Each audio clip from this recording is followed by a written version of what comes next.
You're listening to Impolite Society with Laura and Rachel. So, Laura, I gotta ask you, I gotta know, what is your fursona? If I were going to be an animal, I would definitely be a tiger. They are my favorite animal in the entire world. Sometimes I think it wouldn't be so bad to be eaten by a tiger because at least I would get to be close to one. So I would be a tiger, and my name would be Danger McPherson. Watch out. What about you? You know, I thought long and hard on this, and I would definitely be a fausa. Oh, a what? What's a Mufasa? No. These are these strange little creatures from Madagascar, and they look like wild cats, but they're actually weasels. So I like that they're tricky like that, you know? And weasels are cute. These are cute. They look like cats. They got the big cat eyes, big cat ears, but they're tricky. They're not a cat. And they're better than cats. You want to know why? Why? Because they use their tail as a fifth appendage and help them climb and hold on to stuff. Oh, so kind of like monkey-like. Like, it's got a lot going on. And my name would be... What would your name be? Bricklebucks. Bricklebottom? That's what it is? Bricklebox. Bricklebox. Bricklebox the Fosa. All right. Well, this is Impolite Society with your hosts, Bricklebox the Fosa. And Danger McPherson. JK. This is actually Rachel and Laura. I'm Rachel. I'm Laura. And can you believe it? Another month has come and gone. I felt like we just recorded a Fan Friday. And here we are. And now all of a sudden, we're back. Just 1 month closer to death, everyone. Wah, wah.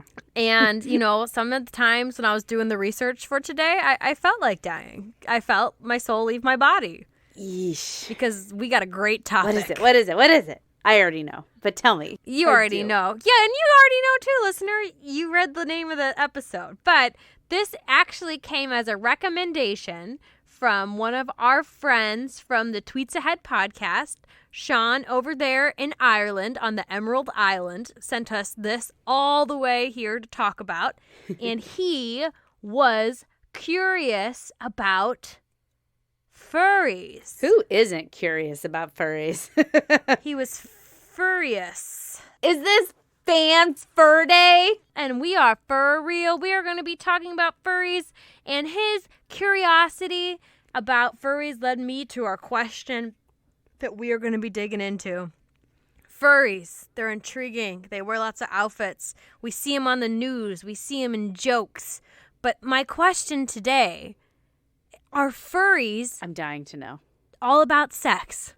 Because when you think of it, I feel like it's a kinky thing, right? It's a kinky thing. That's definitely how I think of it. I mean, I think of just like weirdos, but I also think of weirdo sex. Yes. Let me just say, I did a lot of research on this. I watched some documentaries. I read some articles. I even so bravely typed the word furry into a certain porn site just to see what came up. Oh, God. We're going to have to hear about that in detail. We are going to hear about that. I didn't actually watch anything, but I did have some observations. Laura, no. It? Come on. I know. I walked right up to the edge, but I didn't get in. I just couldn't do it. Oh, come on. If you typed furry into Pornhub, you could at least press play for research, Rachel. For research. I did it in front of my open window in the front room of our house, and I was like, anybody's walking by is like, wow, they're into some weird shit in that house. They're just going to know, like, the frame of the site. They're going to be like, oh, she's on Pornhub. Just immediately. Truly. They're not going to see the giant animated fox boning a little bunny on it. But that's fine. Porn aside, let me just say, I went down the rabbit hole, just like that fox did. Ha-ha. The more I learned about, the more sympathetic I became to the furries and their cause and their community. And I'm like, am I a furry now? Am I a part of this community? You're going to have to convince me. You're going to have to convince me on that Well, one, let's see if I can get you to the same place. And we are going to find out now. But before we do, you might be asking yourself, what the fuck is a furry? And if so, where have you been for the last 10 years? oh, it's much longer than that. Ooh. Let me tell you what a furry is first. The community has really blossomed since the internet age. Like many weirdo communities, it has really blossomed. Oh, the weirdos found each other, and that They is really what the did. internet is all about. But a furry is a fandom, right? Like how there are fandoms for pop culture pieces, like Harry Potter. There's fans for that.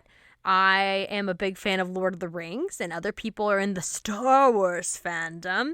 The difference of furry fandom, the fandom, as they call it, is that it is not about a specific cultural touch point, right? It's not about a story or a name or a title that a company owns.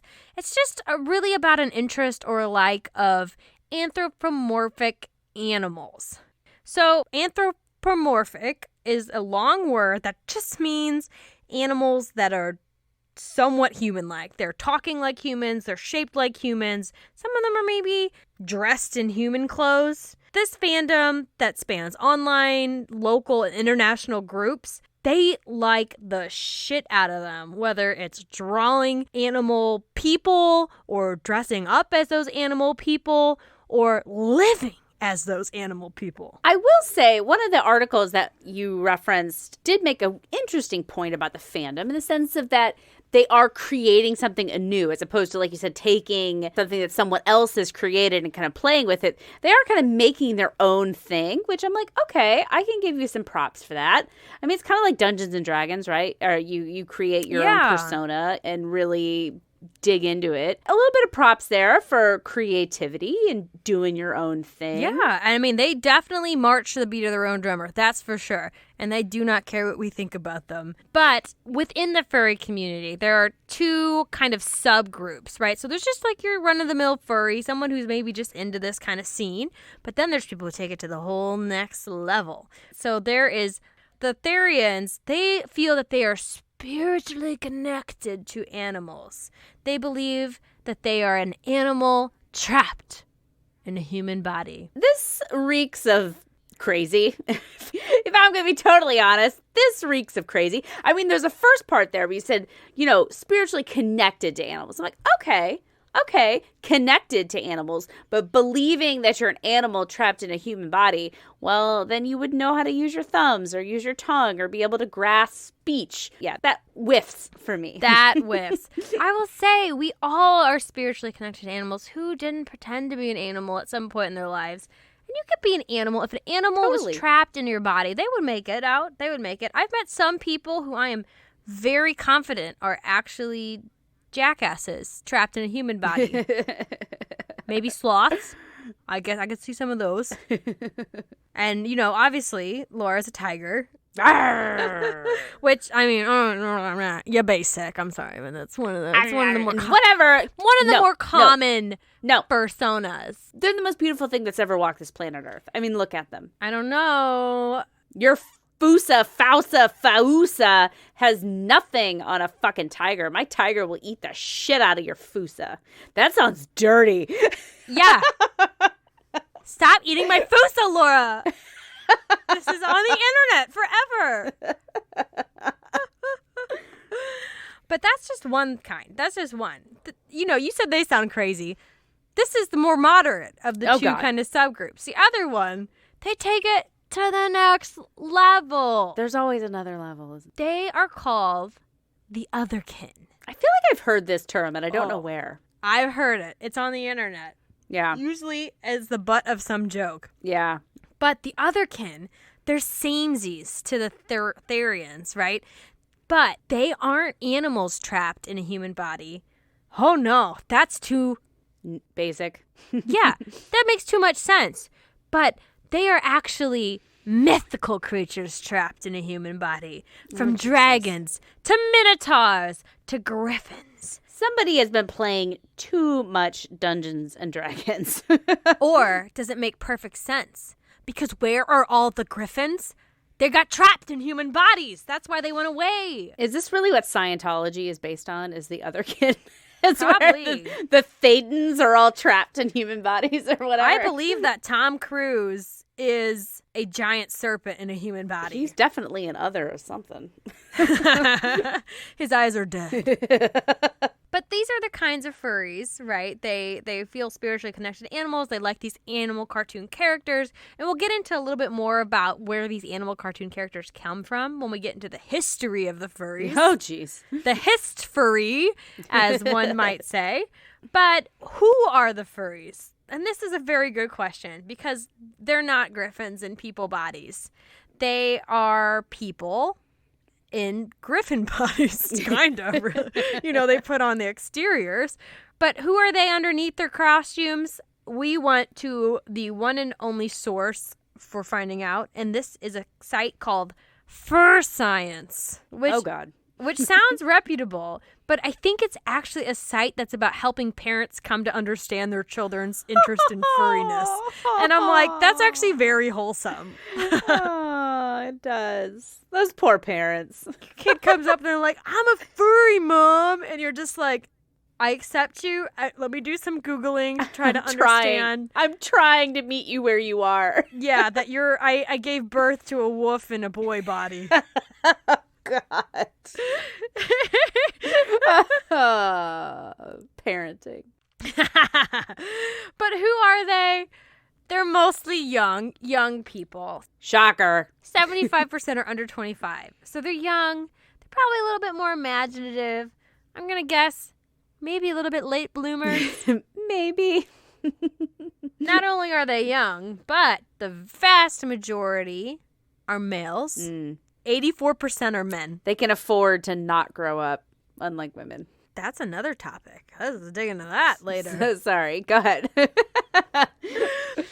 not only are these furries mostly men, and young men at that, it comes as an absolute shock to nobody that they're also white as fuck. We need to do a podcast about white people shit. What is up with this? There's just so much white people shit. And according to furry.com or Furscience or whatever, 83% are white. Yuck. Which is like, what do the last two Fan Fridays we cover have in common? White dudes. Sad white guys. Well, I should say that at least the furries are happy white dudes. All right. Immediately, I like them better than the incels, so. Oh, I'm like on board. Can I not say that enough? That they seem like really, okay, I wouldn't hang out with them. But they seem nice. It's a pretty low bar. If you wouldn't hang out with them and you can't even jump over that. I think that they're fine. I just like, I don't know if we'd have a lot in common. What you're saying is it's harmless, is what you're saying. It's harmless. And they seem to get a lot of joy out of it.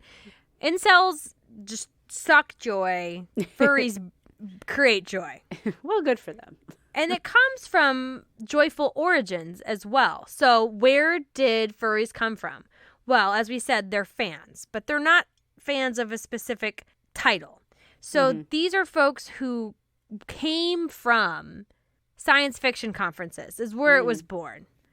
And the furry community is a lot older than I gave them credit for. Because at the top, you said, where have you been for the past 10 years? Furries actually go back all the way to the 1970s.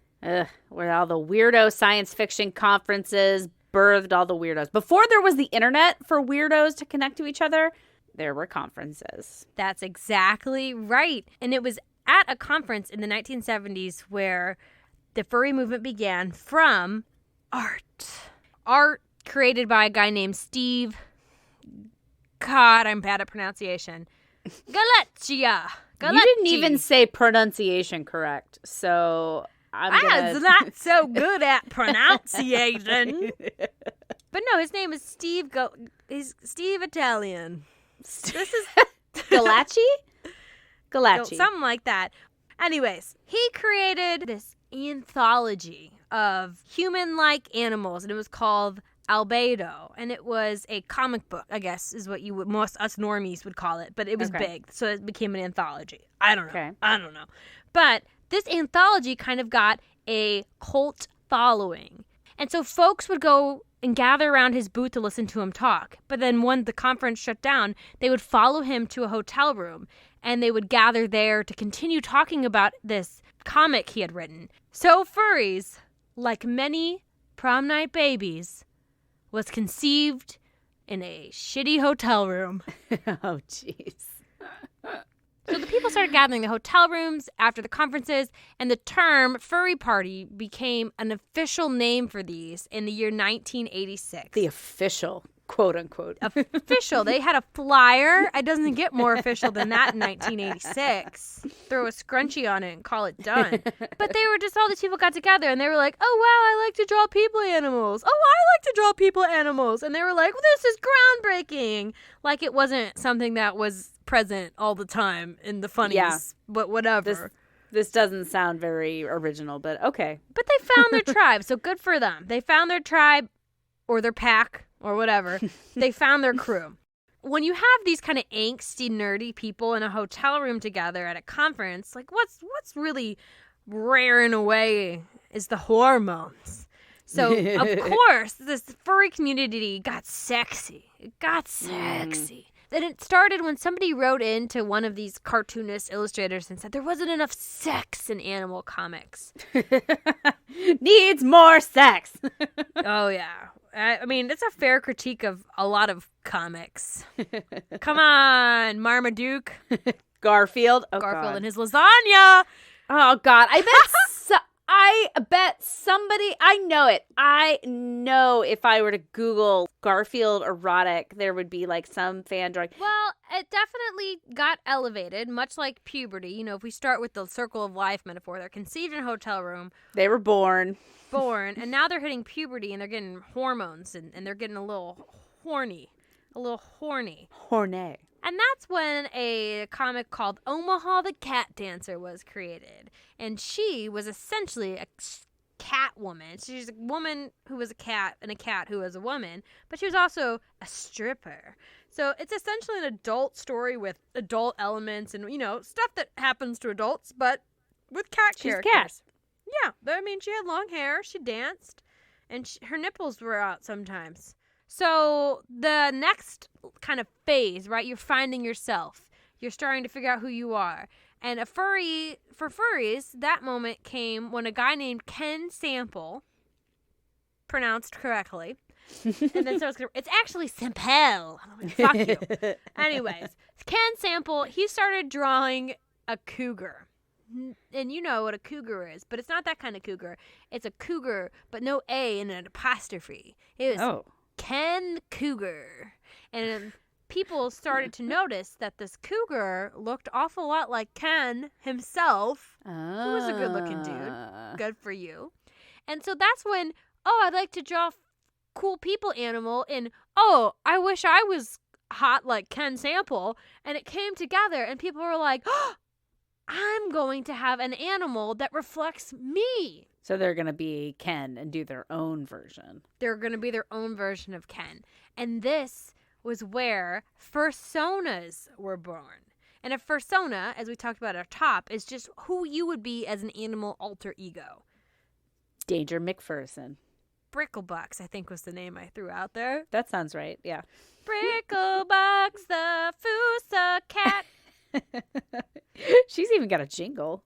Oh, yes. I definitely didn't just steal that from Andrew Lloyd Webber's Cats the Musical. The movie. The musical. And then I take off my skin and I have a sequined dress over more skin underneath the skin that I'm wearing. Creepy. Have you ever seen the movie Cats the Musical, the movie? No, but I saw some clips of it from a YouTube video making fun of it, and oh man, is it bad. It's so bad. That was like the last thing I did before the pandemic was see fucking cats, and ended on a high note.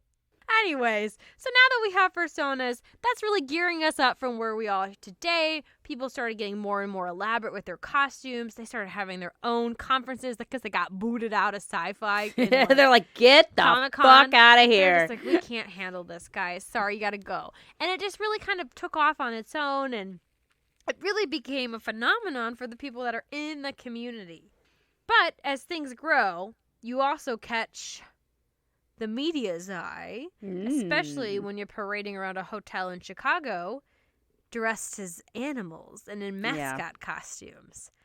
So then the media started to pick up this furry phenomenon and they started covering it. And that's where we kind of get the reputation of this community that started off about cartoon animals, and it got portrayed as being all about kinky sex. Did it get portrayed that way? I mean, they had to pick up on some threads that were already there.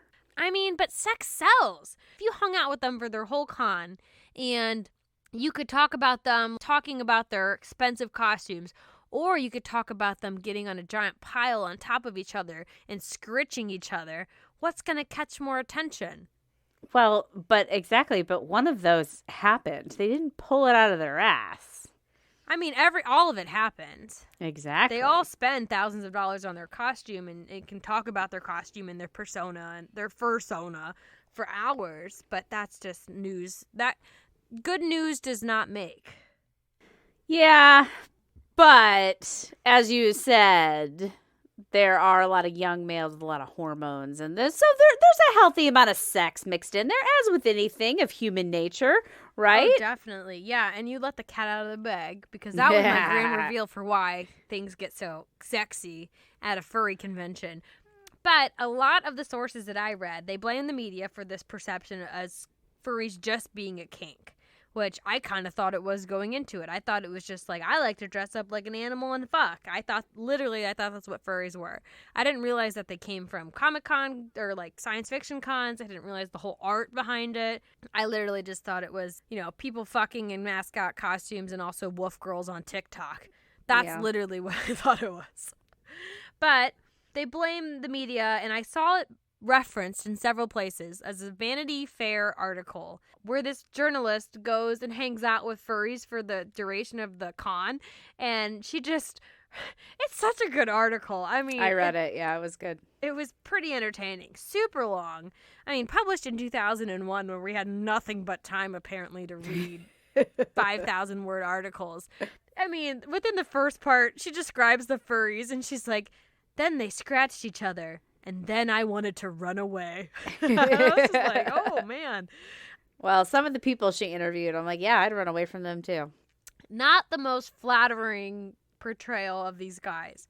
I did learn a lot from it about the sex piece, because you can't deny that the sex is a piece of it. I mean, they have their own vocabulary around it. Yep. So here is a quick lesson in furry sexcabulary. The first word. Yiff. Yiffing is furry sex. So yiffing,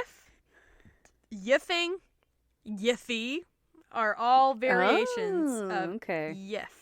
That pile that I described earlier, them just getting on top of each other. I don't want to hear about the pile. They're not having sex. It's just called a fur pile. And they just lay on top of each other. I don't know. Oh yeah, just like Mm-hmm. It's definitely not sex, but fur play, maybe. Yeah, okay.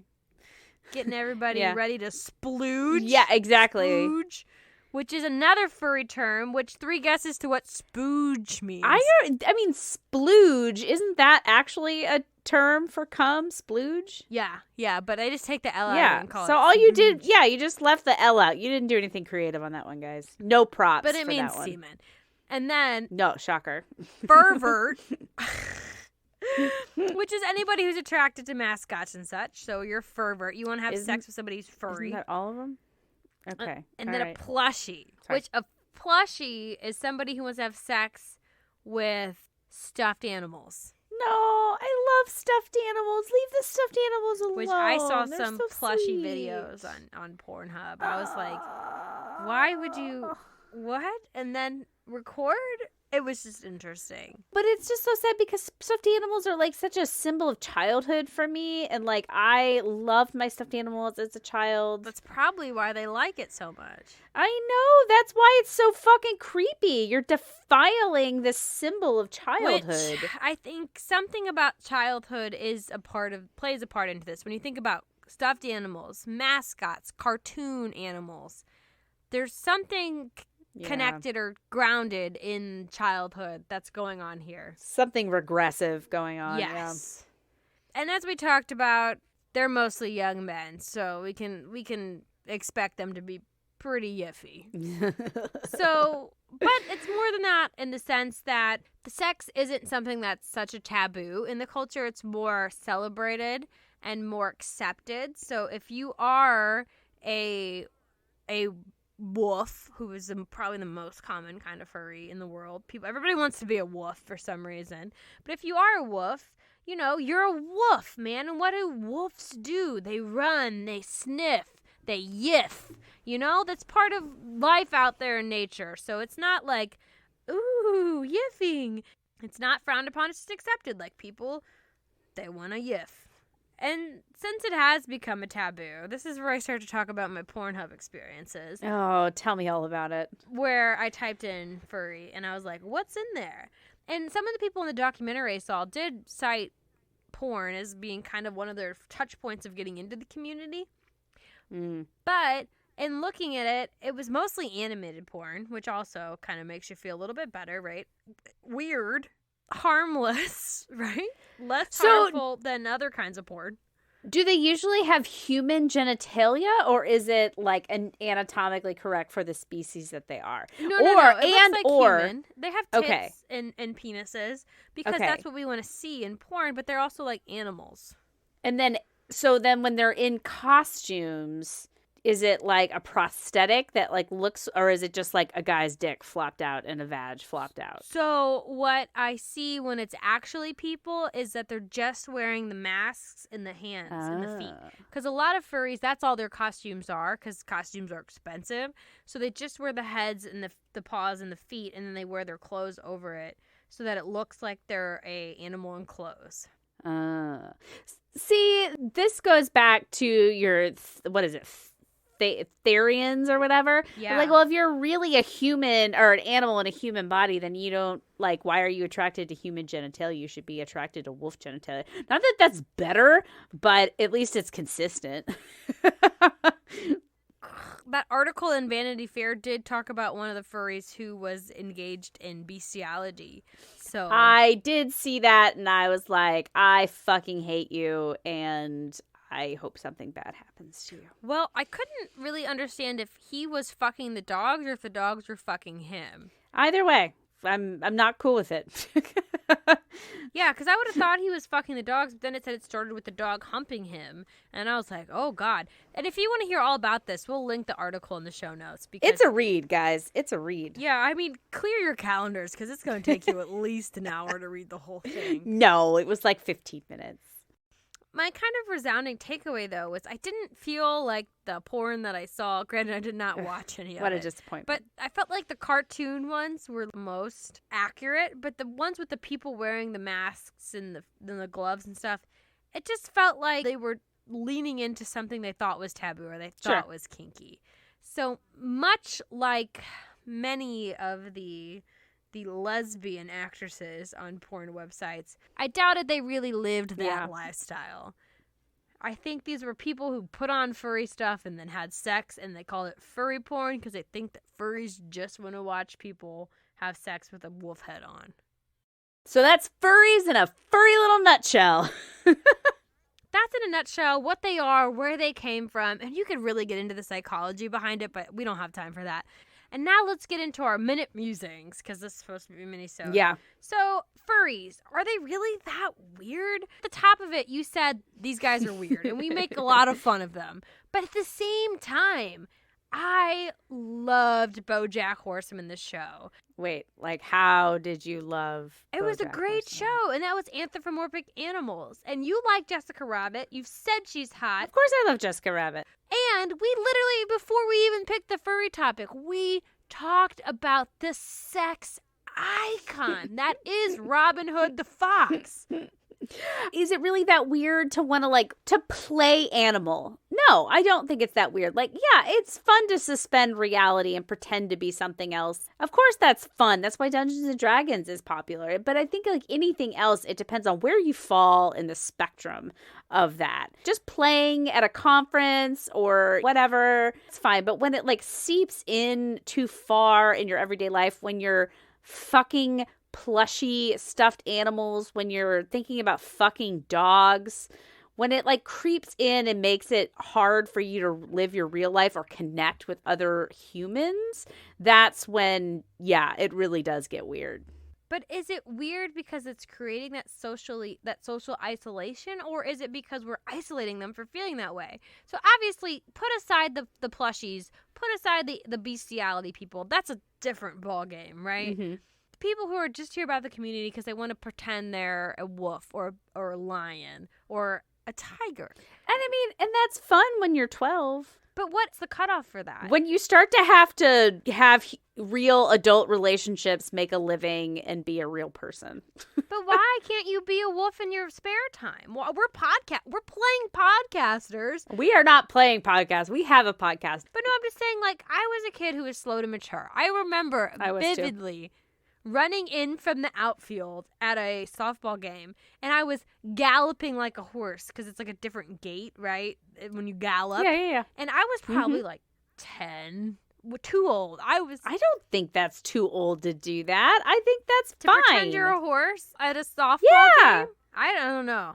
Yeah. I have a niece. She's grown out of it now, but she was a dog for like a long time. She would come up and she'd be like, "Murp, murp." It was adorable. I doubt she did it at school. I mean, she did it when she was home with family. But that's also what you see with the furries is that there are furries and nobody knows that. They are only their animal self, their fursona, in the evenings, online, and at these conferences. Okay. Keep your weird shit to yourself, and I'll keep my weird shit to myself. But I guess the thing that gets weird is like when people like demand to be like acknowledged as their persona. Like when you let it get that far, you're just like, no, I can't take you seriously. I've seen stuff that's like the other extreme where like people live as dogs and like live as horses. You seen that horse girl galloping around on the internet? Oh, it's terrifying. She's on all fours and she like mimics the gait of a horse and goes over jumps, and girl is horrifying. Exactly. Horrifying. I'm going to send you. We're going to post a picture of that on the Instagram of her gallivanting around because it is upsetting to say the least. We can all agree that pretending to be an animal, an interest in animals, is something that's inherent to humans as a species. I found an article that talked about how we are fascinated by animals. Going back to ancient Egypt and the indigenous people of America, animals are given human-like qualities, from that ancient times to modern Disney. Animals are used to tell stories. And actually this article said that children are more curious about animals than non-natural shapes and like movement patterns. Also, this article, that makes sense, for some fucking reason, on ESPN.com. I don't know. Branching out. I get that because animals are intriguing. I do it every single day where I talk to my cat and then pretend to talk back like my cat. You know what I mean? Like in a human voice. I do it every single day. Well, does that make you a furry then? Because you're anthropomorphicizing your cat. I'm playing cat, I guess. When he talks, I pretend that he talks back to me. Like, but what is that about? Why do we do that? Some sort of human projection, I'd imagine. We're like so social. We anthropomorph. Oh man, now you got me all fucking it up. We make all kinds of things human. I'm scratching the word altogether.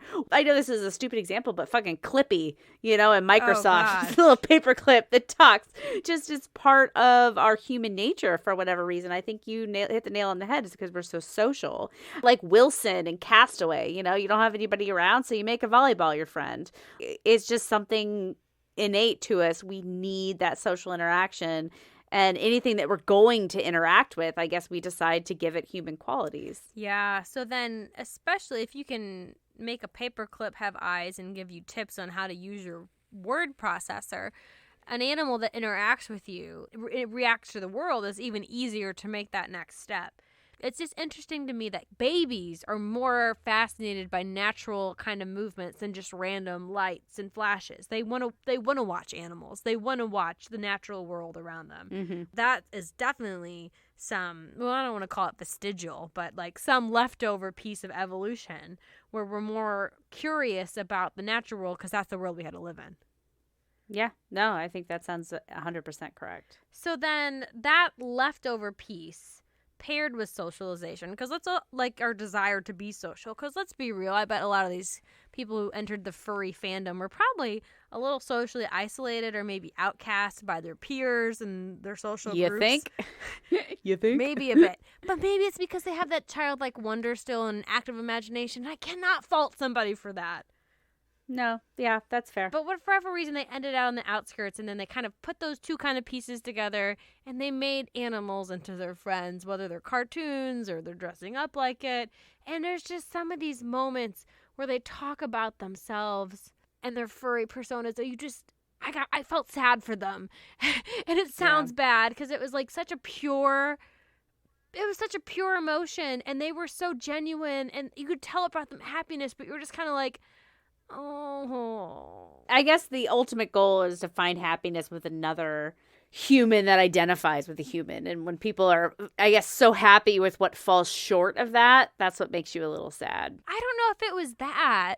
It was more just like seeing an adult act like a child and have that kind of childlike piece to it makes you feel like they're, I said like I wouldn't fault them for it, but it was just kind of regressive or like they're stunted in some way. Yeah, it just did not seem fully healthy.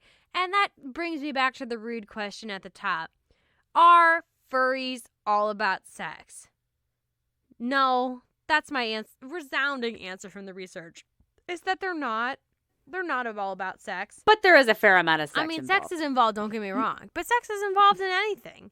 We both did theater. Theater wasn't about sex. Were people giving handjobs in the dark backstage? Yes, that happens. But that wasn't the main point. And just like a high school theater troupe, just because it's not about sex doesn't make it any less cringy. It's still pretty cringy when you dig into it. You said it just makes you sad. There's the factor, and then when you look into it more, you're just like, oh. And that's where the sympathy came from. And because I was a weird kid, man. Sometimes I wonder what was the tipping point where it turned me into this model citizen podcaster instead of being a furry. I don't know, man. I don't know where that comes from. But I mean, I was a weird kid too. I was a late bloomer too. And then at some point, you just leave all that behind, I guess. That's pretty sad in itself. But seriously, we make a lot of fun. But at the end of the day, after doing all this research and watching documentaries and reading and watching the porn or not watching the porn, Rachel, I walked away with just kind of this, everybody deserves to feel like they belong. Everybody needs their pack or their herd or their pride or their murder if they're crows. I don't know if there's any furry crows. If you found people who accept you and like you for who you are and who you are as an animal trapped in a human body, more power to you. I'd say it. That's what I walked away with. And if you want to have sex with those people, sex happens. Yiff happens. Yiff happens. That's our new tagline. In polite society, yiff happens. Okay, well that's furries. I think we put a nice little tail on it. And stuck a little raccoon tail on the end of this furry nutshell and sent it on its way. So thank you so much, Sean, for giving us this question. We had something else lined up, and it wasn't quite as good as fit as furry. So I had a lot of fun learning about furries. Oh, and I bet hope you had did. a lot of fun hearing me share what I learned about furries and mispronouncing a lot of it. Anthropomorphizing. Anthropomorphizing. Thank you for listening. We hope you enjoyed Fan Fur Day. And if you want to send your own rude question or kind of off-color topic for us to dig into, or just tell us about your fursona, we want to hear about it. You can contact us on any of our social medias. Tell us our social medias, Laura.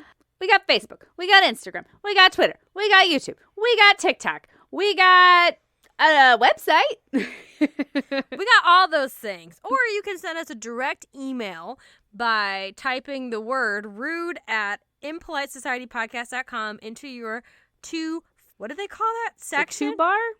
Your two field into the two field, and then sending it to us from your email. Thank you for that tutorial, Rachel. I know. You can be Clippy. Ah, Clippy! I'm an anthropomorphic paperclip. All right, guys. thank you so much for listening. If you enjoyed what you heard, make sure to download, rate, review, and subscribe. All those things. We are just two nobodies out here trying to cut it in the world of so many indie podcasts. Tell a friend. That is Danger McPherson.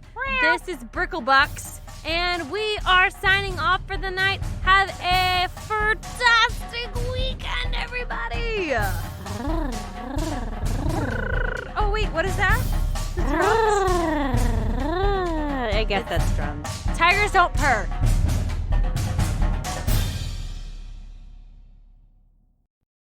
One, two, three. Clap. Shit. Oh, well, it's fine.